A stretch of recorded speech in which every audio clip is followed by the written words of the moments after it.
నమస్తే అండి. నమస్కారం అండి. పాస్టర్ ప్రవీణ్ ప్రగడాల గారు వచ్చేసి చనిపోయారని కొందరు అంటారు, కొందరు చంపేశారని చెప్పేసి మాట్లాడుతున్నారు.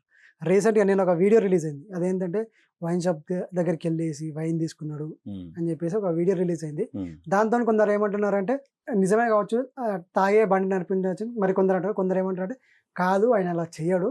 సో, వేరే వాళ్ళకి మంచి చెప్పే అతను ఆయన ఇలా చేస్తాడు అని చెప్పేసి కొందరు మాట్లాడుతున్నారు. హ్మ్. మీరేమంటారు దాని గురించి? ఏదేమైనా ఏదో మాట్లాడాలని మాట్లాడేసి, ఏదో అపోహ సృష్టించేసి, అలజడి మాత్రం రేపకూడదు. ఏ వ్యక్తి అయినా సమాజ హితం కోసం, సమాజంలో అందరూ బాగుండాలి, అందులో మనం ఉండాలని ఆలోచించాలే తప్ప, ప్రతి విషయాన్ని భూతద్దంలో చూసి, అలా ఉంటుందేమో, ఇలా ఉంటుందేమో అనేది మాత్రం చాలా ప్రమాదం.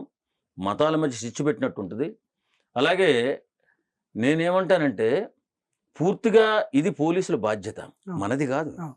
అక్కడ జరిగిన ఇన్సిడెంట్ ఏదైతే ఉందో మర్డరా, లేకపోతే తాగి ఆయన యాక్సిడెంటా? చనిపోయారా, లేకపోతే ఆత్మహత్య చేసుకున్నాడా, అవును. ఇవన్నీ పోలీసుల బాధ్యత. వాళ్ళకి కొన్ని కోట్ల రూపాయలు ఇచ్చి, పోలీసులకి జీతాలు ఇచ్చి, అవును. సమాజాన్ని క్రమశిక్షణలో పెట్టే బాధ్యత మనం ఇచ్చాం. అవును.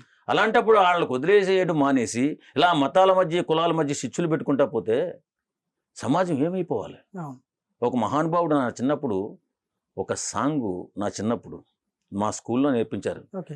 అది వీళ్ళకి చెప్పాలి ఒక రకంగానే. నేను పాడండి మరి. పాడి వినిపిస్తాను మీకు. వస్తే పాడండి ఒకసారి. హిందూ, ముస్లిం, క్రైస్తవుడు ఎవరైతేనే మానవుడే, జీవన సమరపు గమనములో అలుపు ఎరుగని యాత్రికుడే, అలుపు ఎరుగని యాత్రికుడే, అలుపు ఎరుగని యాత్రికుడే. వర్షించు మేఘమాల, స్పర్శించే చిరుగాలి, వర్షించు మేఘమాల, స్పర్శించే చిరుగాలి. ఎండా వెన్నెల పారే ఏరు, ఎండా వెన్నెల పారే ఏరు, కులమని మతమని వివక్ష చూపవు, కులమని మతమని వివక్ష చూపవు, కులమని మతమని వివక్ష చూపవు. హిందూ, ముస్లిం, క్రైస్తవుడు ఎవరైతేనే మానవుడే, జీవన సమరపు గమనములో అలుపు ఎరుగని యాత్రికుడే, అలుపు ఎరుగని యాత్రికుడే. మసీదు, చర్చి, మందిరము హృదయం కన్నా గొప్పవా, మసీదు, చర్చి, మందిరము హృదయం కన్నా గొప్పవా. కలవో శిలవో, కలవో లేవో, ఈ ప్రశ్నకు జవాబు చెప్పవా, ఈ ప్రశ్నకు జవాబు చెప్పవా, ఈ ప్రశ్నకు జవాబు చెప్పవా. హిందూ, ముస్లిం, క్రైస్తవుడు ఎవరైతేనే మానవుడే, జీవన సమరపు గమనములో అలుపు ఎరుగని యాత్రికుడే, అలుపు ఎరుగని యాత్రికుడే, అలుపు ఎరుగని యాత్రికుడే.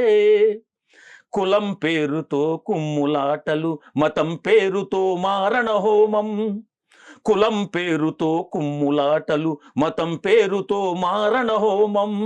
మానవతే మన మతమని నమ్మి, మానవతే మన మతమని నమ్మి, అందరూ ఒకటై కలిసి బ్రతుకుదాం, అందరూ ఒకటై కలిసి బ్రతుకుదాం, అందరూ ఒకటై కలిసి బ్రతుకుదాం.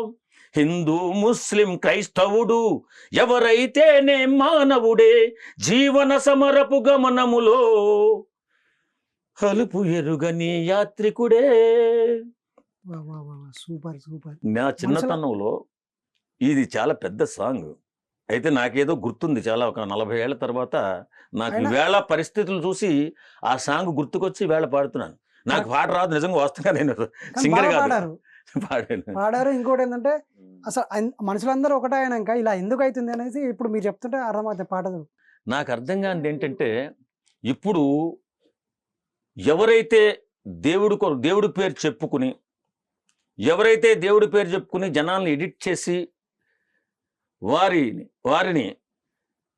సొమ్ముతో వారి రక్తాన్ని తాగుతున్నటువంటి ఈ ప్రచారకులు ఎవరైతే ఉన్నారో, దేవుడి పేరు చెప్పుకుని, అది ఈ మతం ఆ మతం ఈ మతం అని కాదు, ఏ మతమైనా సరే మంచిని ప్రబోధించి జనాల్లో ఎలాంటి అలజడు లేకుండా చేయవలసిన బాధ్యత వాళ్ళది.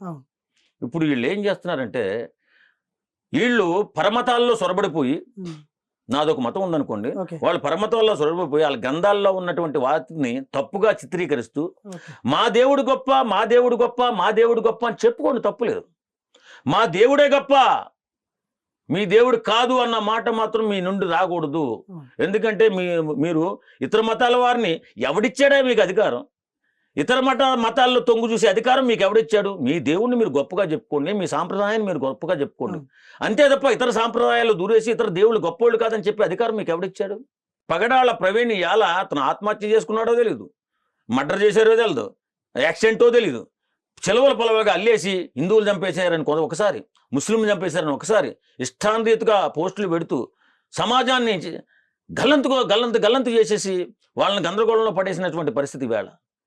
ఎవరైనా సరే ఒక మత ప్రబోధకుడు కానీ, ఎవరైనా ఈ గురువులు కానీ, ముస్లిమ్స్లో ఉన్నటువంటి వీళ్ళు కానీ వారి మతాన్ని వారు గౌరవించుకోవాలి, పూజించుకోవాలి.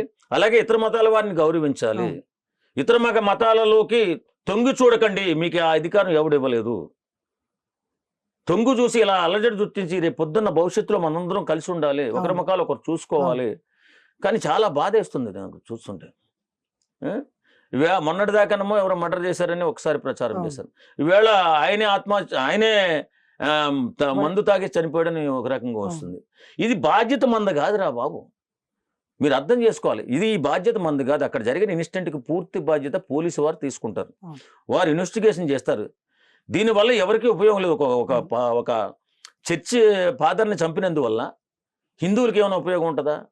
ఎవడి కుటుంబాన్ని నాశనం చేసి మర్డర్ చేస్తే ఆ కుటుంబం మొత్తం నాశనం అయిపోద్ది కదా. ఎవడ కుటుంబాన్ని నాశనం చేసుకుంటాడు? ఎవడి కుటుంబాన్ని ఎవడు నాశనం చేసుకోడు. ఒక ఉద్రేకంతో కొన్ని మాటలు మాట్లాడతారేమో తప్ప ఎవడి కుటుంబాన్ని నాశనం చేసుకోడు కదా. అలాంటప్పుడు జనాల్లో గందరగోళం సృష్టించకూడదు. కొంతమంది చాలా గందరగోళం సృష్టిస్తున్నారు. ఈ గందరగోళం ఎందుకంటే వాళ్ళకి తెలిసి తెలియక చెప్పడం వలన ఎట్లా అసలు? లేదండి, ఏదో ఇప్పుడు వీళ్ళు ఏంటంటే వాళ్ళు ప్రచార మాధ్యమాల్లోని ఈ మన సోషల్ మీడియాలో హల్చల్ అవ్వాలని చెప్పి చాలామంది చాలా ప్రయత్నాలు చేస్తూ ఉన్నారు. అది కరెక్ట్ కాదు. సమాజం ప్రశాంతంగా ఉండాలి, అందరు దేవుళ్ళు బాగుండాలి, అందరు దేవుళ్ళ భక్తులు బాగుండాలి, అందరూ చల్లగా ఉండాలి. మన దేశం మన సాంప్రదాయం మనకు ఒక సాంప్రదాయం ఇచ్చింది. ఆ సాంప్రదాయాన్ని బట్టే అనుసరించుకుంటూ పోవాలి. అటు ఏ మతమైనా సరే, అటు హిందువైనా, ఇటు ముస్లిం అయినా, ఇటు క్రిస్టియన్ అయినా, వాళ్ళేంటి చక్కగా మన అంతా అన్నదమ్ములు లాంటి వాళ్ళు. నువ్వు నచ్చిన దేవుని పూజించుకో, తప్పేముంది? ఎవరికి నచ్చిన దేవుని నన్ను పూజించుకోవాలి. ఇది మన సెక్యులరిజం దేశం, మంది స్వతంత్రమైన దేశం మంది. స్వతంత్రం ఇచ్చారు కాబట్టి వీళ్ళ ముస్లిం అయినా, క్రిస్టియన్ అయినా, వీళ్ళైనా ఎవరైనా చక్కగా పూజలు చేసుకుంటున్నారు, ప్రార్థనలు చేసుకుంటున్నారు, ర్యాలీలు చేసుకుంటున్నారు, అలాగే పెద్ద పెద్ద కూటములు కట్టుకుంటున్నారు. అలాంటప్పుడు మళ్ళీ ఇతర మతాల వైపు తొంగు చూడొద్దనే నా ఆలోచన. ఇతర మతాల వైపు ఎవ్వడు కూడా తొంగు చూడకూడదు. తొంగు చూసినందువల్ల చాలా పరిణామాలు జరుగుతాయి, చాలా గందరగోళం అవుతుంది, దేశం అల్లకల్లోలం అవుతుంది. చెప్పుకుంటే మీ మతం గురించి గొప్ప చెప్పుకోండి, కానీ వేరే మతాలని కించపరచాలా మాత్రం మాట్లాడకండి. కించపరచకూడదు. అది అప్పుడు నుంచి పూజిస్తూనే ఉన్నారు పెద్దలు. కానీ ఈ మధ్య బయలుదేరిన కొంత కోన దైవభక్తులు, దరిద్రులు ఎంత నీచంగా తయారు చేసేసారంటే సమాజాన్ని. ఇప్పుడు ప్రతి ఒక్కరూ మా చిన్నప్పుడు సంగతి చెప్తాను మీకు. నా చిన్నప్పుడు మన ఇంటికాడ పూజలు చేసుకునేవారు, ఆదివారం వచ్చే అక్కడ చర్చిల కాడికి వెళ్ళి చర్చిల కాడ కూర్చునేవారు. అలాగే ఏదన్నా ముస్లిం పండుగ వచ్చినప్పుడు వాళ్ళు మా రజాక్ అని మా ఇంటి పక్కన ఉండేవారు. ఆయన రంజాన్కి మిఠాయిలు అవి పట్టుకొచ్చి మాకు ఇవ్వడం, మేము వాళ్ళ ఇళ్ళలోకి వెళ్ళడం. అది ఎప్పుడు వస్తుందిరా అని చూసి ఉండం, రంజాన్ ఎప్పుడు వస్తుందిరా. అంత ఆనందంగా ఉన్నటువంటి ఈ సమాజాన్ని సర్వనాశనం చేసేసారబ్బా. అప్పుడు ఒకరి మీద ఒకరు ఈర్ష్య, ఏంటో ఈ సమాజం ఎటుపోతుంది మళ్ళీ. ఇప్పుడు అందరూ ఎడ్యుకేషన్, అప్పుడు ఎడ్యుకేషన్ కూడా లేదు. మరి ఎలా ఈ సమాజం ఎలా ఎటుపోతుందో ఆ భగవంతుడికే తెలియాలి.